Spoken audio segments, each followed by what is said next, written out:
Paul et Barnabé furent des figures clés de l'Église chrétienne primitive, connus pour leurs voyages missionnaires qui répandirent le message de Jésus au-delà des communautés juives vers le monde des gentils. Leur histoire se trouve principalement dans le livre des Actes de la Bible. Voici une ventilation de leur mission. L'appel à la mission. Paul, alors connu sous le nom de Saul, était initialement un persécuteur de chrétiens, mais il a eu une expérience de conversion dramatique. Barnabé, un chef respecté de l'Église primitive, a joué un rôle crucial en se portant garant de Paul et en le présentant aux autres apôtres. Ils ont travaillé ensemble à Antioche, où le Saint-Esprit les a mis à part pour une mission spéciale. Le premier voyage missionnaire, actes 13 à 14. Leur premier voyage a commencé vers 46 à 48 après Jésus-Christ, et ils furent accompagnés de Jean-Marc, le neveu de Barnabé, pendant une partie du voyage. Leur itinéraire comprenait Chypre. Ils naviguèrent de Séleucie à Chypre, où ils prêchèrent dans les synagogues juives. Ils rencontrèrent un sorcier nommé Bar-Jésus, Élima, et le proconsul romain Sergius Paulus, qui se convertit au christianisme. Pamphylie, Pisidie et Lycaonie, Turquie moderne, ils voyagèrent à l'intérieur des terres, affrontant divers défis et triomphes. À Perge, Jean-Marc les quitta et retourna à Jérusalem, un point de discorde ultérieurement. À Antioche de Pisidie, Paul prononça un sermon significatif dans la synagogue, obtenant initialement une réponse positive, mais faisant ensuite face à l'opposition de certains dirigeants juifs. Ils se tournèrent alors vers les gentils. À Iconium, ils firent de nouveau face à un accueil mitigé, avec beaucoup de croyants mais aussi une forte opposition qui conduisit à des tentatives de les lapider. À Lystre, Paul guérit un homme boiteux, ce qui amena les habitants à croire que Paul et Barnabé étaient des dieux, Zeus et Hermès. Paul et Barnabé nièrent avec véhémence cela, redirigeant leur louange vers Dieu. Cependant, des Juifs hostiles d'Antioche et d'Iconium les suivirent et incitèrent les foules, ce qui entraîna la lapidation de Paul, qui fut laissé pour mort en dehors de la ville. Miraculeusement, il se rétablit. À Derbe, ils prêchèrent l'Évangile et firent de nombreux disciples. Voyage de retour, ils reprirent leurs pas, visitant les églises qu'ils avaient établies, fortifiant les disciples et nommant des anciens dans chaque église. Ils retournèrent à Antioche de Syrie, où ils rapportèrent tout ce que Dieu avait fait par leur intermédiaire. Le Concile de Jérusalem, acte 15. Après leur premier voyage, un débat théologique important surgit concernant la nécessité pour les convertis gentils d'être circoncis et de suivre la loi de Moïse pour être sauvés. Paul et Barnabé se rendirent à Jérusalem pour en discuter avec les apôtres et les anciens. Le Concile de Jérusalem affirma finalement que le salut est par grâce au moyen de la foi, et non par l'adhésion à la loi mosaïque, permettant ainsi aux gentils de devenir chrétiens sans se convertir entièrement au judaïsme. Un désaccord et une séparation. Alors qu'ils se préparaient pour un deuxième voyage missionnaire, Paul et Barnabé eurent un désaccord marqué sur la question de savoir s'il fallait reprendre Jean-Marc avec eux, en raison de son départ précédent. Barnabé voulait donner une autre chance à Jean-Marc, tandis que Paul était réticent. Cela les conduisit à se séparer. Barnabé prit Jean-Marc et navigua vers Chypre.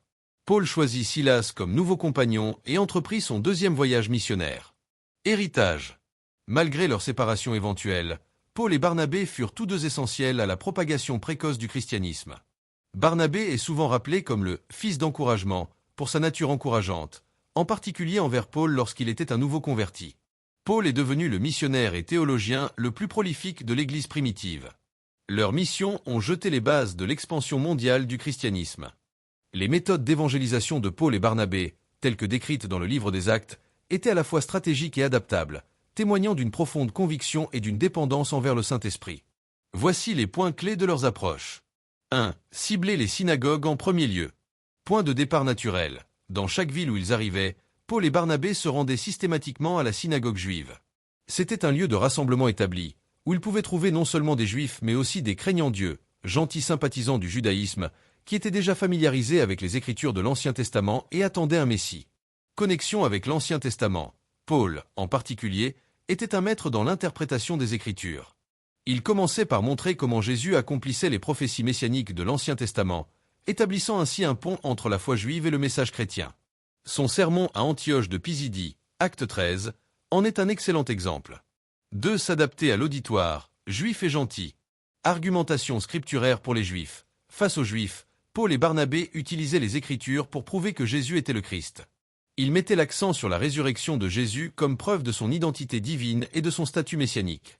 Approche différente pour les gentils, lorsque le message était rejeté par les Juifs ou lorsqu'il s'adressait directement aux gentils, comme à Lystre ou plus tard Paul à Athènes, acte 17, leur approche changeait.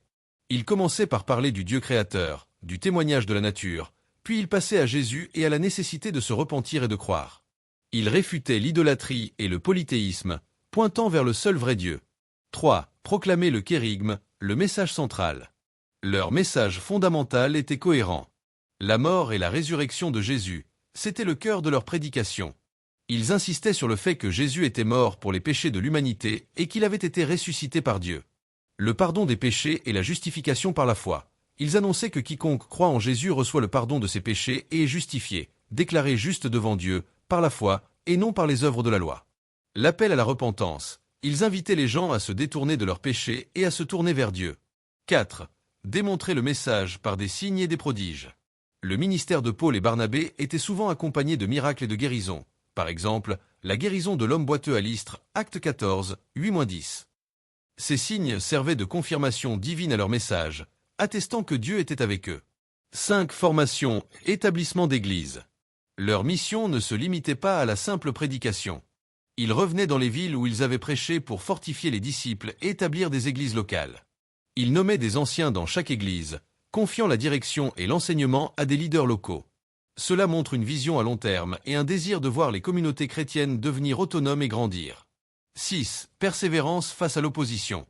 Ils rencontraient fréquemment de la persécution, des menaces et des violences. Paul fut lapidé et laissé pour mort à Lystre. Pourtant, ils ne se laissaient pas décourager et persévéraient dans leur mission, même face au danger. Leur audace était un témoignage en soi. 7. Dépendance envers le Saint-Esprit. Tout au long de leur voyage, ils étaient guidés par le Saint-Esprit. C'est le Saint-Esprit qui les a mis à part pour la mission, acte 13h2, qui les a dirigés vers certaines régions et non d'autres, et qui leur a donné la puissance de prêcher et d'accomplir des miracles. Très bien, explorons les défis majeurs que Paul et Barnabé ont rencontrés au cours de leur mission. Leur parcours n'a pas été sans embûches, ils ont dû faire face à des obstacles variés qui ont testé leur foi et leur persévérance. Les défis majeurs rencontrés par Paul et Barnabé. Paul et Barnabé ont navigué un terrain semé d'embûches, qu'elles soient d'ordre religieux, social ou personnel. Ces défis sont clairement documentés dans le livre des Actes et nous donnent un aperçu de la ténacité requise pour leur mission. 1. Opposition et persécution religieuse. C'était le défi le plus constant et le plus violent. De la part des Juifs non-croyants, leurs plus féroces opposants étaient souvent des Juifs qui rejetaient le message de Jésus comme Messie. Ils voyaient Paul et Barnabé comme des hérétiques ou des blasphémateurs. Lapidation et passage à tabac. À Lystre, Paul fut lapidé et laissé pour mort, acte 14h19. Ils ont aussi été battus et emprisonnés à Philippe, même si c'était avec Silas, c'est représentatif des défis. Complots et émeutes, dans de nombreuses villes, Antioche de Pisidie, Iconium, Thessalonique, les Juifs non-croyants incitaient la foule ou les autorités contre eux, provoquant des émeutes et des expulsions. Jalousie. Souvent, le succès de Paul et Barnabé auprès des gentils suscitait la jalousie des dirigeants des synagogues, acte 13h45, 17h05. De la part des gentils idolâtres, bien que les gentils aient été plus ouverts, il y avait aussi de l'opposition. Culte involontaire et colère. À Lystre, après un miracle, la foule a voulu les adorer comme des dieux. Quand Paul et Barnabé ont refusé, la même foule a été retournée contre eux et a participé à la lapidation de Paul, acte 14, 11-19. Intérêt économique menacé. Plus tard, Paul et ses compagnons feront face à de l'opposition de la part de ceux dont le gagne-pain dépendait des cultes idolâtres, comme les fabricants d'idoles à Éphèse, acte 19. 2. Désaccords théologiques internes. La jeune Église n'était pas unie sur tous les points, ce qui créait des frictions. La controverse de la circoncision, c'était un défi majeur, acte 15. Certains croyants d'origine juive insistaient sur le fait que les gentils convertis devaient être circoncis et observer toute la loi de Moïse pour être sauvés. Ce désaccord fondamental menaçait l'unité de l'Église et la nature même de l'Évangile. Paul et Barnabé ont dû monter à Jérusalem pour résoudre ce problème crucial avec les apôtres et les anciens. 3. Conflits personnels et divisions. Même entre eux, des tensions pouvaient surgir. Le désaccord à propos de Jean-Marc, le plus célèbre est leur divergence d'opinion sur Jean-Marc, acte 15, 36-41. Jean-Marc les avait quittés lors du premier voyage missionnaire, à Perge, et Paul ne voulait pas le reprendre pour le second. Barnabé, cependant, était prêt à lui donner une seconde chance. Ce désaccord fut si vif qu'il entraîna leur séparation, Barnabé partant avec Jean-Marc pour Chypre, et Paul avec Silas. Cela montre que même des leaders pieux pouvaient avoir des différends humains. 4. Les périls des voyages. Voyager à cette époque était intrinsèquement dangereux. Risque naturel. Ils devaient affronter les dangers de la mer, tempêtes, naufrages, bien que plus détaillés dans les voyages ultérieurs de Paul, ils étaient une constante menace, et les difficultés des voyages terrestres, routes dangereuses, bêtes sauvages, traversées de terrains rudes. Brigands. Les chemins n'étaient pas toujours sûrs et les attaques de brigands étaient une réalité. Faim et soif, les conditions de voyage étaient rudimentaires et la privation était courante. 5. Fatigue et stress. Le rythme incessant des voyages, la prédication, l'enseignement, les confrontations et les persécutions devaient engendrer une fatigue physique et mentale considérable. La pression de porter un message aussi important et de bâtir l'Église était immense. En somme, les défis rencontrés par Paul et Barnabé étaient multiples et souvent brutaux.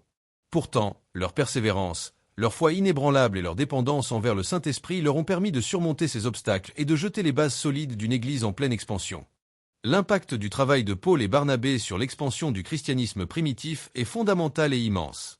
Leurs missions ont littéralement changé la trajectoire de la jeune Église, la faisant passer d'une secte juive à un mouvement mondial. Voici les points clés de cet impact. 1. Ouverture du christianisme aux gentils, non-juifs. C'est sans doute l'impact le plus significatif. Avant eux, le christianisme était majoritairement centré sur les juifs et les prosélytes, gentils convertis au judaïsme. Paul et Barnabé, sous la direction de l'Esprit Saint, ont activement prêché l'Évangile directement aux gentils, sans exiger qu'ils se convertissent d'abord au judaïsme, circoncision, loi alimentaire, etc. Conséquence directe, le christianisme est devenu une foi universelle, accessible à tous les peuples, quelle que soit leur origine ethnique ou culturelle. Cela a permis une croissance exponentielle de l'Église. 2. Le Concile de Jérusalem et la doctrine du salut par la grâce. Leur première mission a directement conduit au Concile de Jérusalem, acte 15. Face à la question cruciale de savoir si les gentils devaient être circoncis, Paul et Barnabé ont témoigné de l'œuvre de Dieu parmi les gentils. Conséquence directe, la décision du Concile, affirmant que le salut est par la grâce de Jésus et non par l'observance de la loi mosaïque, fut une pierre angulaire pour l'identité chrétienne. Elle a libéré l'Évangile des contraintes du judaïsme, facilitant grandement son adoption par les gentils, évitant une division majeure au sein de l'Église. 3. Établissement de communautés chrétiennes dans l'Empire romain. Leurs voyages ont semé des églises dans des villes clés d'Asie mineure, Turquie actuelle et de Chypre. Conséquence directe, ces nouvelles communautés sont devenues des points d'ancrage et des bases pour l'évangélisation future. Elles ont servi de centre de diffusion du message et de témoignage, permettant au christianisme de se propager davantage. 4. Développement de la théologie chrétienne. L'expérience missionnaire de Paul, en particulier, a profondément influencé sa théologie, que l'on retrouve dans ses épîtres. Les défis rencontrés et la nécessité d'expliquer l'Évangile à des auditoires divers ont affiné sa compréhension de doctrines clés. Conséquence directe, les lettres de Paul, écrites en grande partie en réponse aux situations rencontrées lors de ses missions, y compris celles avec Barnabé, sont devenues des fondements de la théologie chrétienne, définissant des concepts comme la justification par la foi, la nature du corps du Christ, l'Église et la vie en Christ. 5. Modèles pour les missions futures. Paul et Barnabé ont établi un modèle pour l'évangélisation itinérante. Départ d'une église mère, Antioche, ils ont été envoyés par une communauté, soulignant l'importance du soutien de l'église locale pour la mission. Approche stratégique, visiter d'abord les synagogues, puis se tourner vers les gentils. Établissement et formation, non seulement prêcher, mais aussi former des leaders locaux et structurer les nouvelles églises. Rapport aux églises d'origine, ils sont revenus à Antioche pour rendre compte de leur travail, ce qui renforce le lien entre les missionnaires et l'Église qui les envoie. Conséquence directe, ce modèle a inspiré d'innombrables missionnaires à travers les siècles. 6. Visibilité et crédibilité du christianisme. Malgré la persécution, leur audace et les miracles qui accompagnaient leur prédication ont attiré l'attention et dans certains cas, ont donné une crédibilité au message. Conséquence directe, le christianisme est passé d'un mouvement discret à une force religieuse de plus en plus visible et reconnue dans l'Empire romain, même si souvent de manière négative au début. 7. Le rôle de Barnabé comme facilitateur. Bien que Paul soit devenu la figure la plus éminente, le rôle de Barnabé ne doit pas être sous-estimé. Il fut celui qui a introduit Paul auprès des apôtres à Jérusalem, qu'il a recherché à Tarse pour le faire venir à Antioche, et qu'il a accompagné lors de la première mission. Son esprit d'encouragement, fils d'encouragement, et sa capacité à voir le potentiel chez les autres, comme Jean-Marc, ont été cruciaux. Conséquence directe, sans Barnabé, Paul n'aurait peut-être pas eu l'opportunité de développer son ministère aussi rapidement et efficacement, ni d'avoir la crédibilité initiale dont il avait besoin. En conclusion, le travail de Paul et Barnabé a été le catalyseur d'une transformation majeure. Ils n'ont pas seulement planté des graines, ils ont construit des ponts, établi des fondations doctrinales et stratégiques qui ont permis au christianisme de transcender ses origines juives pour devenir une religion véritablement universelle, jetant ainsi les bases de son expansion future à travers le monde.